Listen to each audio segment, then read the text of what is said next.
بہت بہت درود و سلام ہو امام الانبیاء جناب محمد رسول اللہ صلی اللہ علیہ وسلم کی ذات مقدس کے لیے۔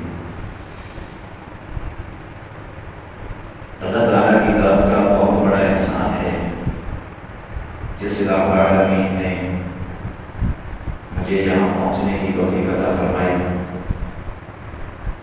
ہر قسم کی اچھائی، ہر قسم کی بھلائی، ہر قسم کا عہدہ، عالی منصب، شہرت، عہدہ، پروٹوکول، اس کی نسبت اللہ تعالیٰ کی طرف کرنی چاہیے۔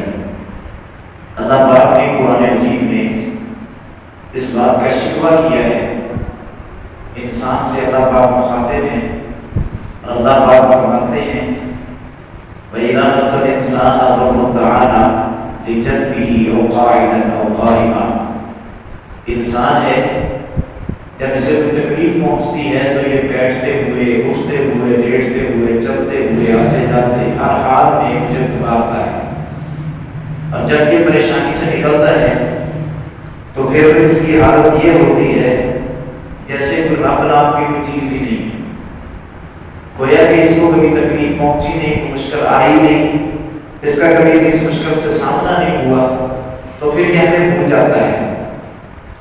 اللہ تعالیٰ نے قرآن مجید میں اس بات کا پیغام دیا ہے وَمَا بِكُم مِّن نِعْمَةٍ فَمِنَ اللَّهِ، اللہ کی طرف سے جو بھی احسان ہو، جو بھی اکرام ہو، جو بھی اللہ تعالیٰ کی رحمت اور اللہ تعالیٰ کا فضل ہو، وہ اللہ کی طرف ہے، اسے اللہ کی طرف منسوب کرنا چاہیے۔ ہمارے معاشرے میں بڑی خامی زیادہ تر دو طریقوں سے پائی جاتی ہے۔ اللہ تعالیٰ کا کوئی احسان ہو جائے، یا تو ہم شرک میں مبتلا ہو جاتے ہیں، اور یا پھر ہم تکبر میں اور غرور میں چلے جاتے ہیں۔ مثال کے طور پہ کسی بندے کو کوئی عہدہ مل جائے، کوئی نوکری مل جائے، تو وہ نوکری اور ملازمت کرتے ہوئے یہ بات کہتا ہوا نظر آتا ہے یہ فلاں بندے کی وجہ سے مجھے یہ نوکری ملی، فلاں بندے کی وجہ سے مجھے یہ ملازمت ملی، فلاں بندے کی وجہ سے میرا کاروبار چلا، فلاں بندے نے یہ کام کیا تو میرے ساتھ یہ کام ہوا۔ حالانکہ روزی دینے والی ذات اللہ تعالیٰ کی ہے، ملازمت، نوکری اور اسی طرح رزق کے مواقع پیدا کرنے والی، فراہم کرنے والی اسباب صرف اللہ تعالیٰ کی ذات ہے۔ اور دوسری بات یہ ہوتی ہے کسی کے پاس کچھ چند پیسے آ جائیں، کوئی عہدہ مل جائے، شہرت مل جائے، کوٹھی اور بنگلہ مل جائے، تو وہ یہ بات کہتا ہوا نظر آتا ہے میری بڑی محنت ہے، میں نے بڑی مشقتیں برداشت کی ہیں، میں نے بڑی تکلیفیں برداشت کی ہیں، یعنی تکبرانہ جملے بولتا ہے۔ کوئی تھوڑا جتنا کسی کا بیٹا کوئی اچھا کام کر دے، کوئی نمبر 4 زیادہ حاصل کر دے، تو وہ کہتا ہوا نظر آتا ہے کہ یہ دیکھو تو صحیح بیٹا کس کا ہے، یہ دیکھو تو صحیح اولاد کس کی ہے۔ سیدنا یوسف علیہ السلام کا واقعہ اللہ پاک نے بطور نمونہ قرآن پاک میں ذکر کیا۔ سیدنا یوسف علیہ السلام وہ عظیم پیغمبر ہیں جن کے باپ بھی خود بھی نبی ہیں، جن کے باپ بھی نبی، دادا بھی نبی، پردادا بھی نبی۔ یوسف علیہ السلام کا تذکرہ قرآن پاک میں تقریباً 26 بار ہے۔ سیدنا یوسف علیہ السلام کے قصے کو اللہ پاک نے احسن القصص سے موصوف فرمایا۔ سیدنا یوسف علیہ السلام کا عظیم واقعہ، عظیم قصہ، خواب آتا ہے، اپنے والد کو بیان کرتے ہیں، باپ منع کرتے ہیں بیٹا اپنے بھائیوں کو یہ خواب بیان نہیں کرنا۔ یوسف علیہ السلام اپنے بھائیوں کو خواب بیان کر دیتے ہیں، بھائی اجتماعی طور پہ ایک سوچ بناتے ہیں، اس سوچ اور نظریے کے تحت اپنے بھائی کو کنویں میں گرا دیتے ہیں، باپ کی نظروں سے اوجھل کر دیتے ہیں۔ یوسف علیہ السلام کنویں میں گرنے کے بعد ایک قافلہ آتا ہے، وہ انہیں نکال دیتا ہے، ایسے فروخت ہوتے ہوتے مصر کے بازاروں میں پہنچتے ہیں، وہاں عزیز مصر انہیں خرید لیتا ہے، عزیز مصر کے گھر میں پروان چڑھتے ہیں، جوان ہوتے ہیں، عزیز مصر کی بیوی زلیخا انہیں ورگلاتی ہے، برائی کی طرف بلاتی ہے۔ یوسف علیہ السلام 13ویں پارے کی پہلی آیت مبارکہ کو آپ پڑھیں اللہ تعالیٰ پیغام دیتے ہیں یوسف علیہ السلام کے جملے وما ابرئ نفسی ان النفس لامارۃ بالسوء الا ما رحم ربی، زلیخا نے مجھے برگلایا، برائی کی دعوت دی، اس میں میرا کوئی کمال نہیں کہ میں گناہ سے بچ گیا ہوں۔ اللہ تعالیٰ اس کو گناہ سے محفوظ رکھتے ہیں جس میں اللہ تعالیٰ کا رحم اور کرم ہوتا ہے۔ بات بڑی کمال کی ہے، کام بڑا اعلیٰ کی ہے، نیکی بہت بڑی سر انجام دی ہے۔ یوسف علیہ السلام اس نیکی کی نسبت اللہ کی طرف کرتے ہیں کہ برائی سے بچتا کوئی ہے، لیکن وہی بچتا ہے جس کے اوپر اللہ تعالیٰ کا رحم ہو، اللہ تعالیٰ کا کرم ہو، اللہ کا احسان ہو۔ سیدنا یوسف علیہ السلام یہ کام نہ کرنے کی وجہ سے جیل میں چلے جاتے ہیں۔ جیل میں قیدیوں سے مخاطب ہوتے ہیں، عقیدہ توحید بیان کرتے ہیں، تبلیغ کرتے ہیں، توحید کی دعوت دیتے ہیں۔ عقیدہ توحید بیان کرنے کے بعد، اسلام کی دعوت ان کے سامنے رکھنے کے بعد سیدنا یوسف علیہ السلام یہ جملے ارشاد فرماتے ہیں، یہ میں آپ کے سامنے عقیدہ توحید بیان کر رہا ہوں، یہ میں آپ کے سامنے دعوت اسلام رکھ رہا ہوں، اس میں میرا کوئی کمال نہیں ہے، ذالک من فضل اللہ علینا، یہ اللہ تعالیٰ کا کمال ہے، یہ اللہ تعالیٰ کا رحم ہے، اللہ تعالیٰ کا کرم ہے، یہ اللہ تعالیٰ کا فضل اور احسان ہے، یہ اللہ تعالیٰ کی طرف سے ہمیں دیا گیا اکرام ہے کہ میں جیل میں بیٹھ کے بھی تمہارے سامنے عقیدہ توحید بیان کر رہا ہوں۔ ہم چھوٹی سی نیکی کرتے ہیں، اس نیکی کے اوپر ہم قارون بن جاتے ہیں، فرعون بن جاتے ہیں، ابلیس بن کے بیٹھ جاتے ہیں۔ سیدنا یوسف علیہ السلام ان کے واقعہ سے ایک اور سبق ماخوذ کرتے ہیں۔ یوسف علیہ السلام تخت مصر پہ بیٹھ گئے، بھائی سامنے کھڑے، والدین پہنچ چکے ہیں۔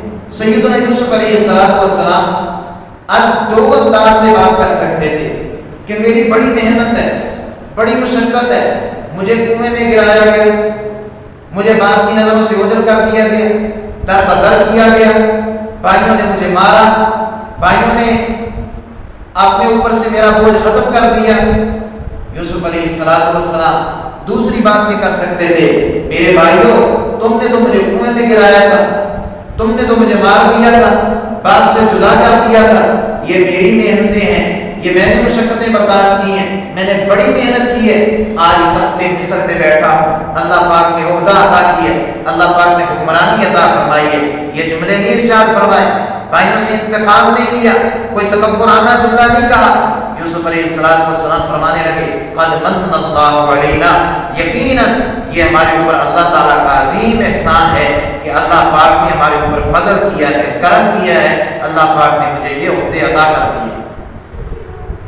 اللہ تعالیٰ عہدہ عطا کر دے، اللہ پاک کوئی اعلیٰ منصب عطا کر دے، اللہ پاک شہرت عطا کر دے، اللہ پاک نیکی کرنے کی توفیق عطا فرما دے، اللہ پاک اچھائی کرنے کی توفیق عطا فرما دے، تو نیکی کر کے، اچھائی کر کے فرعون اور قارون اور حامان شداد نہ بن جائیں، بلکہ اللہ تعالیٰ کے احسان مند بنے، احسان فراموش نہ بنے، اللہ کے سامنے جھکنے والے عاجز انکسار بندے بن جائیں۔ یہ اللہ کا فضل ہے، اللہ کی رحمت ہے جس نے ہمیں باجماعت نماز مغرب ادا کرنے کی توفیق عطا فرمائی۔ ایسے لوگ بھی موجود ہیں جنہیں توفیق نہیں ہے، ٹی وی کے سامنے بیٹھے، موبائل چلائی جا رہے ہیں، فضول گفتگو میں وقت پاس کر رہے ہیں۔ یہ اللہ تعالیٰ کا عظیم احسان ہے کہ اس رب العالمین نے ہمیں اپنے گھر میں بلایا اور نماز مغرب باجماعت ادا کرنے کی توفیق عطا فرمائی۔ سیدنا سلیمان علیہ السلام نے پوری دنیا میں حکمرانی کی۔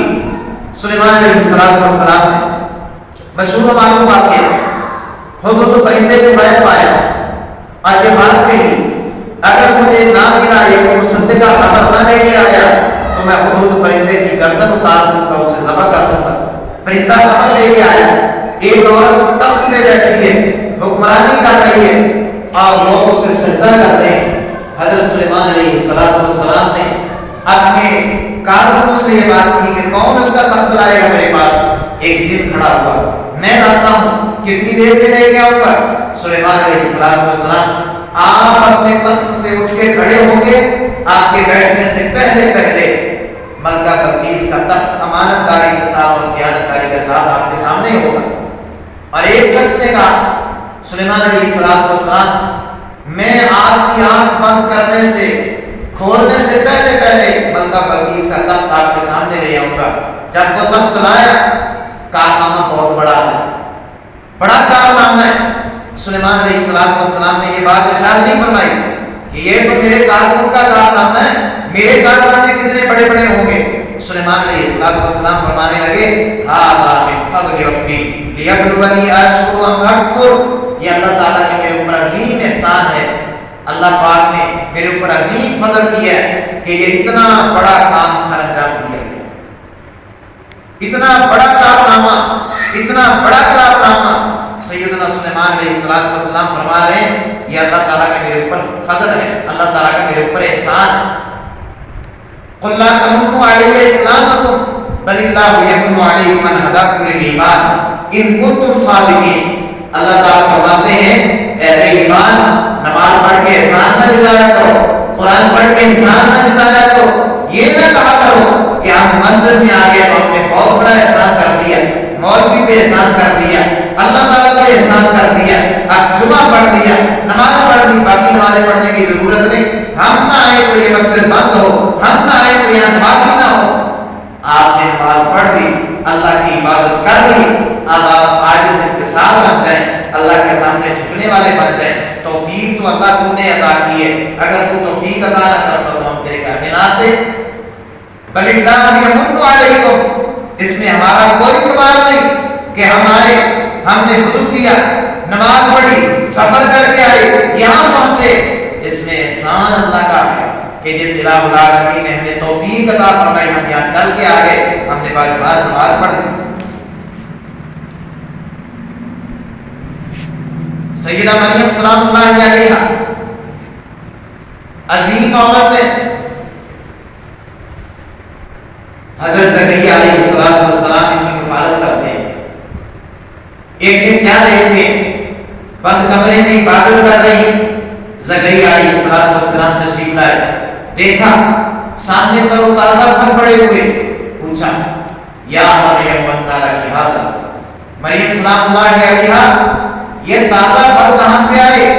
میں تیری کفالت کرتا ہوں، میں لے کے نہیں آیا، میں نے خرید کے تجھے دیے نہیں، یہ تیرے پاس کہاں سے آ گئے؟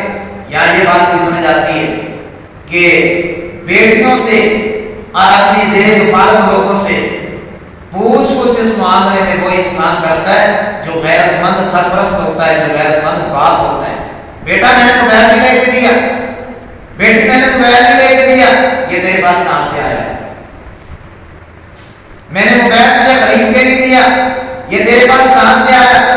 یہ چیز میں نے خرید کے نہیں دی، یہ تیرے پاس کہاں سے آ گئی؟ یہ وہ پوچھتا ہے جسے اللہ پاک نے غیرت عطا کی ہوتی ہے، جسے اللہ پاک نے حیا عطا کیا ہوتا ہے.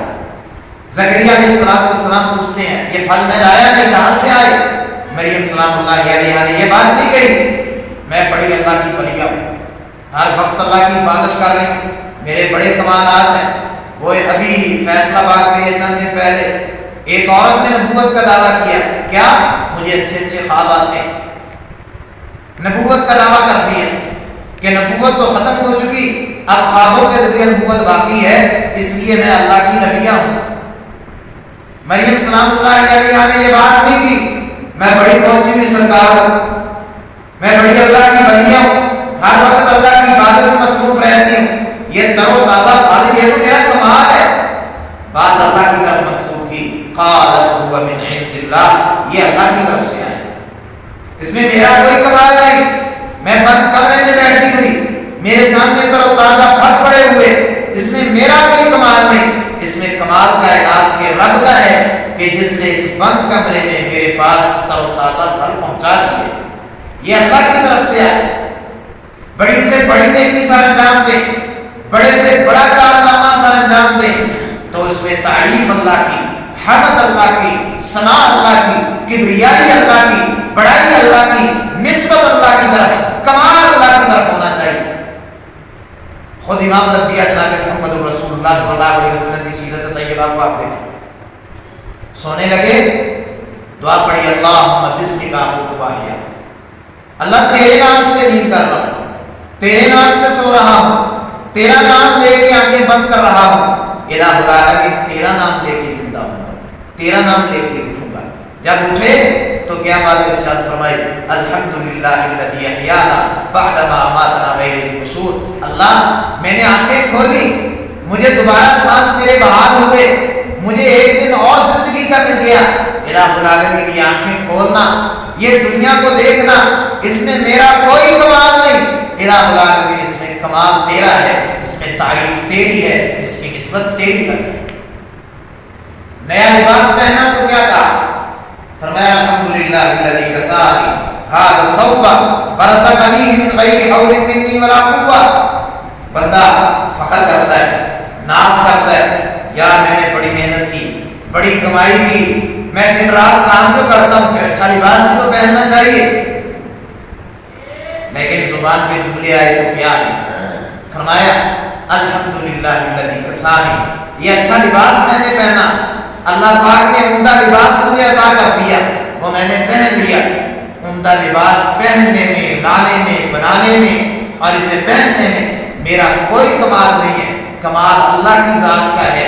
ایسے لوگ بھی تو موجود ہیں جن کے پاس پورا لباس نہیں, پھٹے پرانے کپڑے پہنتے ہیں. اللہ پاک کا عظیم احسان ہے, اللہ پاک کا کمال ہے, اللہ پاک کا احسان ہے, اللہ تعالیٰ کا انعام ہے, اللہ تعالیٰ کی رحمت اور اللہ کا فضل ہے جس الہ العالمین نے مجھے پاکیزہ, عمدہ, اچھا اور نیا لباس عطا کر دیا. اس میں میری کوئی طاقت نہیں. امام الانبیاء جناب محمد رسول اللہ صلی اللہ علیہ وسلم کھانا کھایا, تعریف اللہ کی, کھانا کھانے کے بعد تعریف اللہ کی, سوئے تعریف اللہ کی, بیدار ہوئے تعریف اللہ کی, اچھا لباس پہنا تعریف اللہ کی. حتیٰ کہ صورتحال یہ صحیح بخاری شریف کو آپ پڑھ کے دیکھیں, امام الانبیاء جناب محمد رسول اللہ صلی اللہ علیہ وسلم کا خادم ایک یہودی بچہ آپ کی خدمت کرتا ہے, کافی دنوں سے آیا نہیں. آپ نے پوچھا, بتایا گیا کہ بچہ بیمار ہے.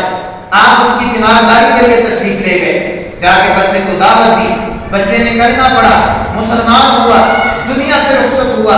آپ اس کے گھر سے باہر نکلے مسکراتے ہوئے, لہلہاتے ہوئے, اور زبان پہ جملے آئے تو کیا آئے, الحمدللہ الذی انقذہ بی من النار. الہ العالمین اس میں میرا کوئی کمال نہیں, میں اتنا سفر کر کے آیا, یہودی بچے کے گھر پہنچا, اسے دعوت اسلام دی, اس نے قبول کی, کلمہ پڑھا, مسلمان ہوا, دنیا سے رخصت ہوا. الہ العالمین اس میں میرا کوئی کمال نہیں کہ ایک بچہ جہنم کی آگ سے بچ گیا. الہ العالمین اس میں تعریف تیری, بڑائی تیری, کبریائی تیری, ثنا تیری, حمد تیری. الہ العالمین میں نے تیری رحمت سے اور تیرے فضل سے بچے کو کلمہ پڑھایا, وہ جہنم سے بچ گیا اور جنت کا حقدار بن گیا. میں عائشہ صدیقہ رضی اللہ تعالیٰ عنہ, صحیح بخاری شریف کو آپ پڑھ کے دیکھیں, ام المومنین سیدہ عائشہ صدیقہ رضی اللہ تعالیٰ عنہ پہ بہتان لگایا گیا. منافقین نے باتیں کی, اپنے بگانے بنے. حضرت مصطفیٰ رضی اللہ تعالیٰ عنہ, ابو بکر صدیق رضی اللہ تعالیٰ جن کے گھر کے اخراجات برداشت کیا کرتے تھے, وہ بھی ان کے ساتھ شامل ہونے لگے, ویسی باتیں کرنے لگے, اپنے بھی بیگانے بننے لگے. اللہ پاک نے 40 دن کے بعد حضرت عائشہ صدیقہ رضی اللہ تعالیٰ عنہ پریشان ہے, ابو بکر صدیق رضی اللہ تعالیٰ عنہ پریشان ہے, حضرت ام رومان رضی اللہ تعالیٰ عنہ پریشان ہے, ازواج مطہرات پریشان ہیں, خود رسول اللہ صلی اللہ علیہ وسلم پریشان ہے. پتہ نہیں کون سا معاملہ ہونے والا ہے, کوئی تحقیق نہیں ہو رہی, جھوٹ پہ جھوٹ, تہمت پہ تہمت. منافقین کی زبانیں کھلی ہوئی, یہودیوں کی زبانیں کھلی ہوئی, لوگ باتوں پہ باتیں کر رہے. 40 دن تک پریشانی. اس پریشانی کو کاٹنے کے بعد اللہ پاک نے حضرت عائشہ صدیقہ رضی اللہ تعالیٰ عنہ کی طہارت اور پاکیزگی میں قرآن پاک سورہ النور کی آیات اتاری. حضرت ام رومان رضی اللہ تعالیٰ عنہ, حضرت عائشہ رضی اللہ تعالیٰ عنہ کی والدہ کھڑی ہوئی اور فرمانے لگی, بیٹا کھڑی ہو جاؤ اور اپنے سردار, اپنے پیغمبر جناب محمد رسول اللہ صلی اللہ علیہ وسلم کا شکریہ ادا کرو.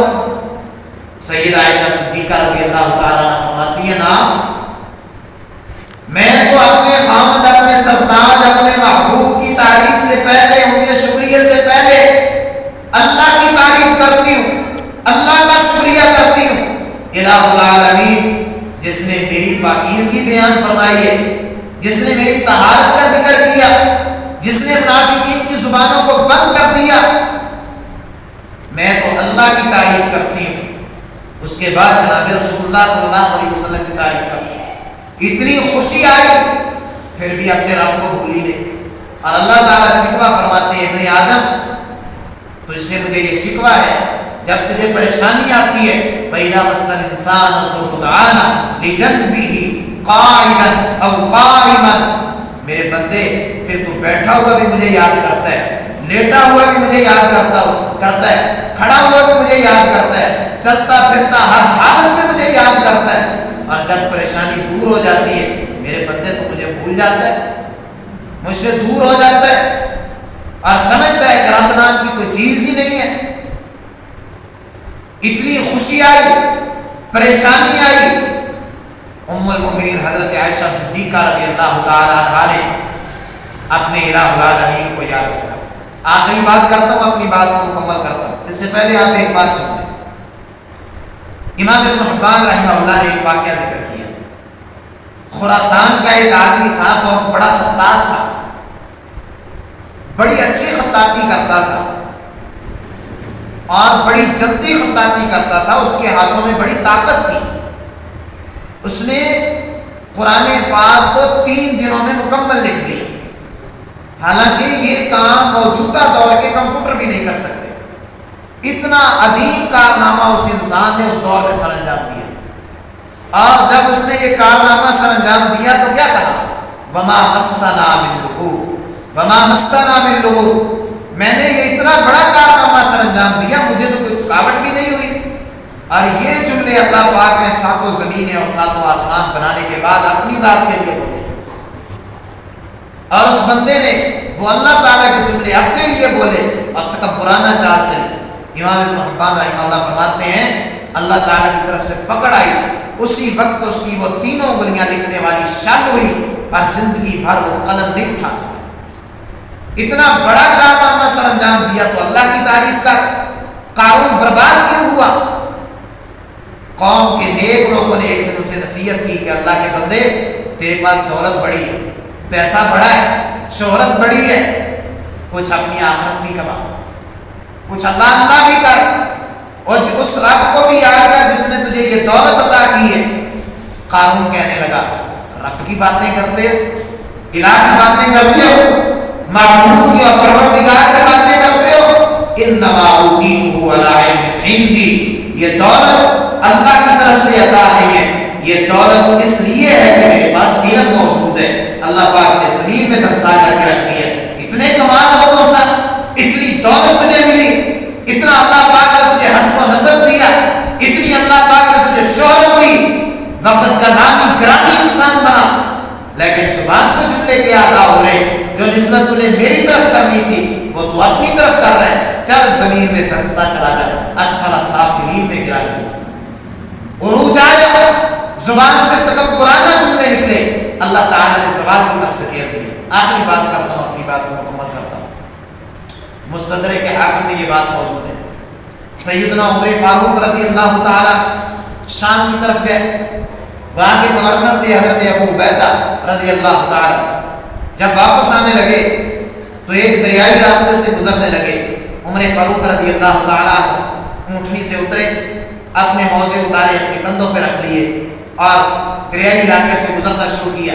حضرت ابو عبیدہ رضی اللہ تعالیٰ فرماتے ہیں امیر المومنین، علاقہ والوں نے آپ کو بڑی عزت دی، بڑا احترام کیا، آپ کا بڑا ادب کیا، آپ امیر المومنین ہیں، لیکن آپ نے یہ جو کام کیا ہے نا، یہ لوگ اس کو پسند نہیں کریں گے، لوگ پھر آپ کی عزت نہیں کریں گے۔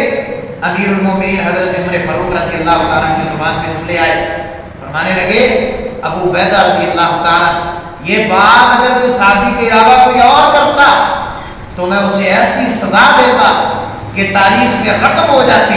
ابو عبیدہ رضی اللہ تعالیٰ، آپ سے یہ امید نہیں تھی کہ آپ مجھے ایسے جملے کہیں گے، یہ عزت لوگوں کی وجہ سے ہماری عزت نہیں ہے، یہ جو ہمیں عزت ملی ہے، ہمیں عزت ملی ہے، ہم زمانے کے گھٹیا لوگ تھے، ہم زمانے کے کم تر لوگ تھے، ہم زمانے کے انجان لوگ تھے، جب اسلام آیا تو اسلام کی وجہ سے اللہ پاک نے ہمیں عزت عطا فرمائی ہے۔ فَأَعَزَّنَا اللَّهُ بِالْإِسْلَامِ۔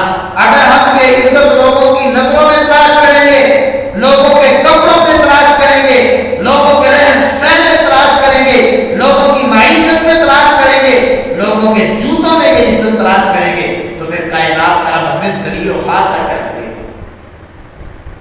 حالانکہ یہ بات بالکل روض روشن کی طرح آیا ہے، تاریخ نے ان باتوں کو نوٹ کیا ہے۔ عمر فاروق رضی اللہ تعالیٰ جب آئے تو اسلام کو عزت ملی ہے۔